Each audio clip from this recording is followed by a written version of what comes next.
8장은 솔로몬 왕의 업적이라고도 하는데, 또 다른 표현은 성전을 건축하고 난 뒤의 사역들이다, 이렇게 우리가 볼 수 있습니다. 그래서 성전을 건축하고 난 뒤의 사역이다. 솔로몬이 왕이 되고 나서 가장 먼저 했던 일이 뭐냐? 성전을 건축하는 것이라는 걸 우리가 다 알고 있죠. 성전을 건축하는 일을 제일 먼저 했다? 그럼 나머지 사역은 두 가지로 나누는 거죠. 하나님의 성전을 건축하는 것과 그 후에 모든 사역들로 나눌 수 있는 것이다. 그래서 솔로몬이 먼저 하나님의 전을 건축하고자 힘썼다는 것이, 이것이 솔로몬에게 축복이고 또한 솔로몬이 그렇게 하나님 앞에 믿음으로 살았다는 모습이다라는 거죠. 그래서 우리가 이 말씀을 통해서 우리도 또한 먼저 하나님의 것을 우선시하는 그런 생각들을 가져야 한다라는 겁니다.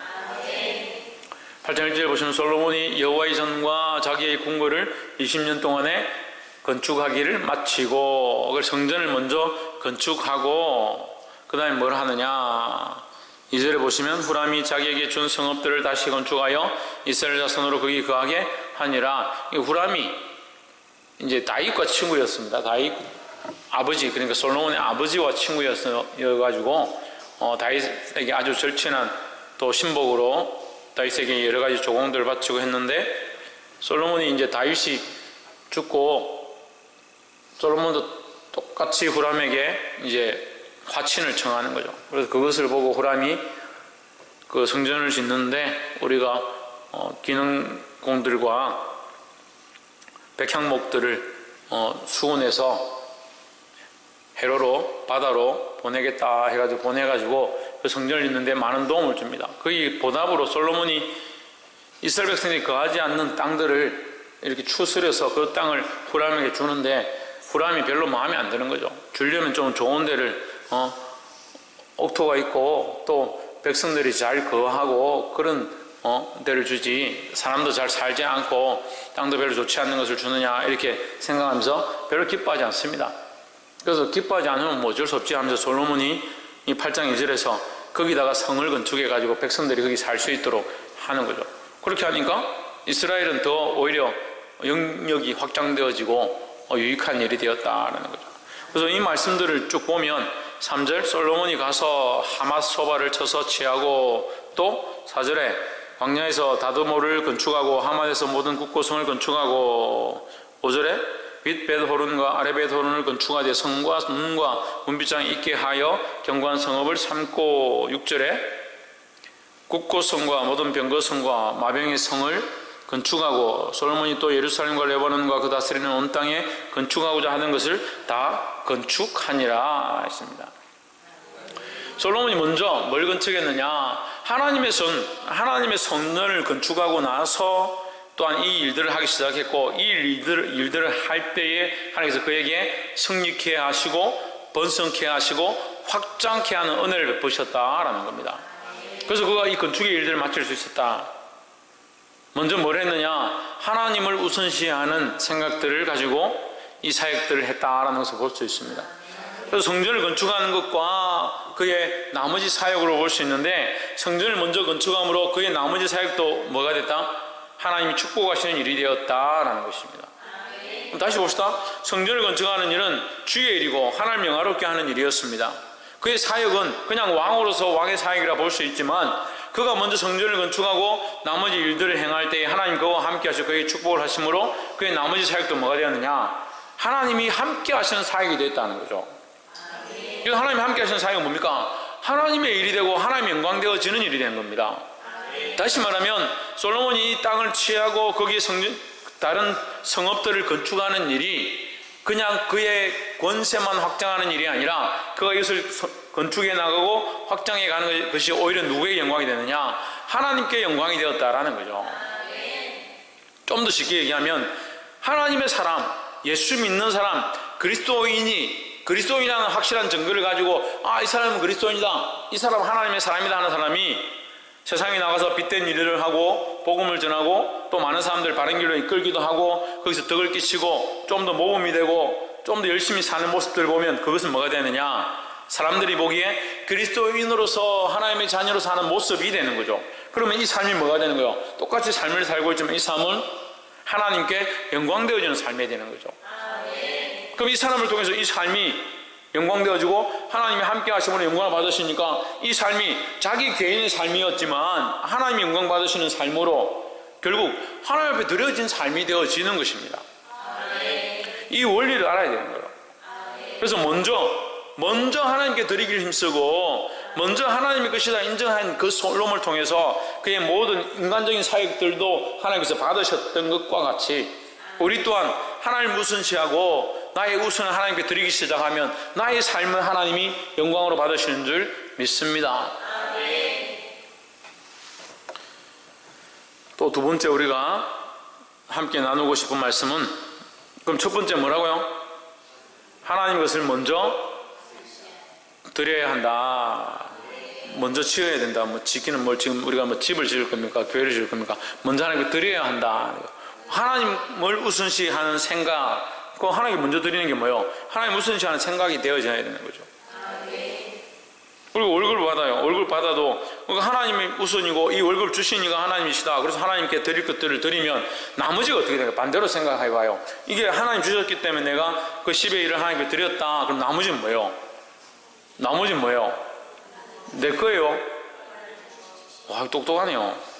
하나님이 주셔서 내가 10의 1을 떼서 하나님 앞에 11조를 드렸다. 그럼 나머지는 뭐냐? 나머지 하나님 주신 거죠. 그럼 우리는 뭘 쓰고 있는 겁니까? 하나님 주신 것을 쓰고 있는 것이죠. 그러니까 이 개념들이, 이 관념들이 똑바로 세워지면 우리의 인생은 뭐다? 하나님이 인도하시는 것이고 하나님 위해 사는 것이고 하나님 내 삶에 함께 하시는 것이고 하나님 이런 인생들을 버리시겠냐는 거죠. 하나님 간섭하지 않고 내버려두고 네가 망하든 패하든 올무에 빠지든 그렇게 내버려 두시겠냐는 거죠. 하나님의 것이라 인정하고 하나님께 바쳐드려서 나머지도 다 하나님의 것인데 이것을 내가 맡아서 썩읍니다 할 때 그거 하나님의 것이니까 적자나지 않도록 망하지 않도록 넘어지지 않도록 올무에 잡히지 않도록 하나님께서 간섭하시고 인도하실 거 아니에요. 왜? 하나님의 것이니까요. 그래서 솔로몬의 사역이 그랬다는 거예요. 그 나라가 하나님의 것임을 인정하고 맨 처음 뭘 했느냐? 하나님께 성전을 해서 올려드렸다는 거죠. 그것을 함으로 말미암아 그의 모든 사역도 왕정 가운데 그의 통치 영역 가운데 그가 다스리고 그가 통치하는 그 땅들이 하나님의 은혜로 확장되어지고 거기에 성읍을 지어 나가는 것, 인간들이 볼 때는 그냥 성읍을 짓는 것이고 땅을 확장해 나가는 것이지만 후람이나 다른 나라들이 볼 때는 저거 우리가 버린 땅인데 저기 성읍들이 세워지고 좋은 것이 되는구나. 역시 하나님 살아계시는구나. 솔로몬이 하나님 함께 하시니까 그가 레바논과 땅들을 차지하고 적군을 쳐서 이기는구나. 역시 하나님 살아계시는구나. 이렇게 볼 수 있는 거죠. 그러니까 우리도 또한 우리 삶을 어떻게 해야 되냐? 하나님께 드리는 일들을 우선으로 해야 된다는 거예요. 옆에서 한번 보시죠. 하나님께 드리는 일을 우선으로 행합시다. 두 번째는 8절에 곧 이스라엘 자손이 다 멸하지 못하였으므로 그 땅에 남아있는 다른 자손들을 솔로몬이 역군을 삼아 오늘날까지 이르렀으되. 그리고 이 이스라엘에 남아있는 다른 족속들, 헷 족속, 아모리 족속, 브리스 족속, 히위 족속, 여부스 족속, 이 무슨 족속들이에요? 가나안 족속들이죠. 가나안 땅에 남아있던 족속. 그러니까 지금 우리가 얘기하는 가나안 땅은 결국 어디입니까? 지금 예루살렘 땅이죠. 이스라엘 땅이 가나안 땅이 되는 거죠. 원래 이스라엘은 땅이 없었죠. 아브라함 때 하나님께서 지시할 땅으로 가라. 그 땅이 어디냐? 그게 가나안 땅인 거죠. 그래서 그가 기근이나 어려운 상황 가운데 애굽으로 물러났었는데 다시 야곱을 통해서 돌아오게 하셨다. 어디로? 가나안 땅으로 돌아오게 하셨다. 그리고 또 어려워서 어디로 갔습니까? 또 애굽에 내려가서 살다가 모세를 통해서 다시 이끌고 가신 땅이 어디냐? 이 가나안 땅이죠. 그 가나안 땅이 지금 이스라엘 백성들이 살고 있는 땅이라는 거죠. 근데 거기 누가 남아있었냐? 거기 가나안 족속들 다 멸절시켜야 했는데 다 멸절시키지 못한 거죠. 못하고 그 족속들이 남아있었다. 하나님의 명령을 따라서 다 멸절시켜야 되니까 솔로몬이 왕이 되자마자 그들 다 죽여야 되느냐? 그럴 수 없죠. 이미 그때 명령했을 때 죽였어야 되는데 죽이지 못하고 이스라엘 속에 섞여 사는데 그들을 죽이면 이게 혈육에 비참한 일들이 생기는 거죠. 다 그렇게 할 수 없으니까 그들 쓰긴 쓰는데 어떻게 하느냐? 종으로 사용했다. 9절에 오직 이스라엘 자손은 솔로몬이 노예를 삼거나 종으로 삼지 않고 저희는 군사와 장관의 두목과 그 병거와 마병이 장관이 됨이라 했습니다. 할렐루야. 뭘 보고 하면 하는지 모르겠지만 어쨌든 이 말씀은 우리에게 은혜의 말씀이다 라는 거죠. 네, 여러분 못 깨달아도 제가 할렐루야 했으니까 아멘 하면 되지. 이 말씀은요, 우리가 원래 뭐였냐, 무엇이었냐. 우리가 원래 노예였다. 우리가 원래 뭐였냐? 종이었다. 뭐의 종이었냐? 죄의 종이었다. 로마서 말씀으로 조금만 들어가 보면 이해할 수 있습니다. 우리가 원래 이방인이었다. 원래 하나님의 말씀에서 떠나있던, 하나님과 관계없던 자들이었다. 그게 뭐예요? 가나안 7족속과 같은 거죠. 가나안 7족속과 똑같아서 하나님 모르고 자기들 마음대로 우상을 섬기고 부처를 섬기고 유교를 섬기고 몇천 년 동안 살아왔다는 거예요. 근데 우리에게 누구를 알게 하셨냐? 예수 그리스도를 보내셔서 하나님을 알게 하셨다는 거죠. 그래서 이제는 우리가 죄의 노예가 아니고, 죄의 종이 아니고, 죽을 종이 아니고, 사망의 그늘에 있는 자가 아니고, 사망의 그늘에 있는 자에게 뭐가 비쳤냐? 빛이 비쳤다는 거예요. 예수 그리스도의 빛이 비쳤다는 거죠. 그래서 이제는 우리가 노예가 아니라는 겁니다. 솔로몬이 이스라엘 백성에게는 노예를 삼지 않았다라는 것처럼 우리가 또한, 솔로몬은 그리스도를 상징하고, 그죠? 그리스도 안에 들어온 자는, 하나님의 백성된 자는 뭐가 아니에요? 노예가 아니다라는 거죠. 우리가 그리스도 안에 들어오면 뭐가 아니다? 죄의 노예가 아니다라는 거죠. 죄의 노예가 되어서, 죄의 종이 되어서 사망에 이르러야 될 그런 자가 아니라, 이제 우리는 뭘 얻었다? 하나님의 자녀로, 하나님의 백성으로 구원을 함을 얻은 자들이다라는 거예요. 구원함을 얻은 자들은 뭘 해야 되느냐? 나오잖아요. 뭘 해야 됩니까? 군사와 지휘관과 우두머리와 그의 병거와 마병의 지휘관이 되어야 한다. 한마디로 얘기하면 예수 그리스도의 좋은 군사가 되어야 된다라는 거예요. 우리에게 표어가 뭡니까? 2017년 그 사람에게 표어가 뭡니까? 네, 이제 다 끝나가니까 이제 까먹었어요. 한 달 동안 제가 이 그리스도 예수의 좋은 군사가 되자 이렇게 설교를 했는데, 우리 교회가, 우리 성도들이 뭐가 되어야 되냐? 그리스도 예수의 좋은 군사가 되는 거예요. 박한일 목사의 좋은 군사가 아니고, 큰 사람 교회의 좋은 군사가 아니고, 예수 그리스도의, 그리스도 예수의 좋은 군사가 되는 겁니다. 그럼 뭐가 아니냐? 세상의 노예가 아니다, 죄의 노예가 아니다, 삶의 노예가 아니다라는 거죠. 그 세상을, 그 삶을, 그 죄의 모습들을 오히려 하나님 앞에 들여서 하나님을 위해 살아가는 군사가 되어야 된다는 거예요. 믿음으로 싸우고 많은 사람들 진리 가운데로 이끌어들이고 죄에 빠져있는 자들을 하나님께로 이끄는 그런 군사들이 되어야 된다는 겁니다. 이 믿음의 군사가 되어서 다시 노예의 자리에 들어가지 않기를 주의 이름으로 축복합니다. 우리가 단순히 이 말씀만 봐도 그 이스라엘 백성 중에서 솔로몬이 군사로 지휘관으로 마병과 병거의 대장으로 세우려고 하는데, 그들이 나는 노예를 하려합니다. 나는 가서 땅 파고 성 만드는 이 일을 하렵니다. 얼마나 바보 같은 짓이에요. 그렇게 하면. 그럼 이상하다 할 거 아니에요. 이상하지 않겠습니까?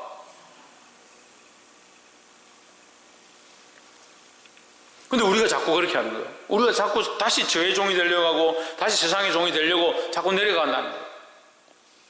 이 모습을 보고 주의 좋은 군사가 되어서 승리하기를 주의 이름으로 축복합니다. 옆에 사람 보시죠. 예수 그리스도의 좋은 군사가 됩시다. 뭘 벗어버리고?